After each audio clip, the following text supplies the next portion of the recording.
ইসলামের জন্য রাজনীতি করছে না, ক্ষমতার জন্য রাজনীতি করছে, ক্ষমতার লোভে পড়ে নিজের ঈমানকে বিসর্জন করছে।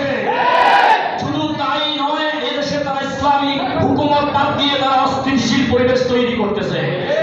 সংগ্রামী ভাইরা, আমাকে বিদায় করেছি, অন্য কোন স্বৈরাচারকে বাংলার রাষ্ট্রীয় ক্ষমতায় দেখতে চাই না। আমি জানতে চাই, এই জমিনে আইন চলবে কার? আল্লাহর আইন এই জমিনে চলবে। আমি হলফ করে বলতে পারি, জাগতিক যতগুলো দল আছে তারা কেউ ইসলামী হুকুমত এই পৃথিবীতে কায়েম করবে না, এই বাংলায় কায়েম করবে না। ইসলামী সংগঠন যারা আছে তারাই এটার দায়িত্ব নিতে হবে, তারাই এই ইসলামী সংগঠন, ইসলামী হুকুমত বাংলাদেশে কায়েম করতে হবে। কথা বলেন ঠিক কিনা? কিন্তু ইসলামী আন্দোলন ব্যতীত যতগুলো ইসলামিক সংগঠন আছে তারা কেউ ইসলামী হুকুমতের জন্য আন্দোলন করছে না। কথা বলেন ঠিক কিনা? কারণ আমরা এর পূর্বে দেখেছি তারা সকলে ইসলামী দল নাম দিয়ে দুই নারীর আচল দলে আশ্রয় নিয়েছে। কথা বলেন ঠিক কিনা? এরা ইসলামের জন্য রাজনীতি করছে না, ক্ষমতার জন্য রাজনীতি করছে, ক্ষমতার লোভে পড়ে নিজের ঈমানকে বিসর্জন করছে। শুধু তাই নয়, এদেশে তারা ইসলামিক হুকুমত বাদ দিয়ে তারা অস্থিতিশীল পরিবেশ তৈরি করতেছে।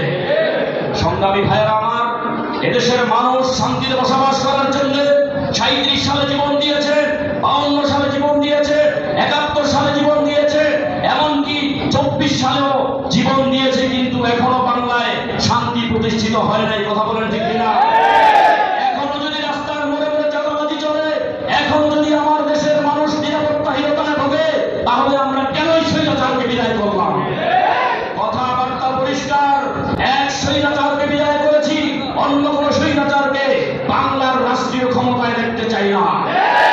এজন্য প্রয়োজন আমরা ঐক্যবদ্ধভাবে আন্দোলন করে এদেশে ইসলামী হুকুমত প্রতিষ্ঠিত করতে হবে। কথা বলেন ঠিক কিনা? এদেশ কোন দিল্লির দাদাপুকের দেশ নয়, এদেশ আওয়ামী লীগের দেশ নয়, এই দেশ কারো বাবার এবং স্বামীর দেশ নয়, এদেশ শাহজালালের দেশ, এদেশ শাহ মাকদুমের দেশ,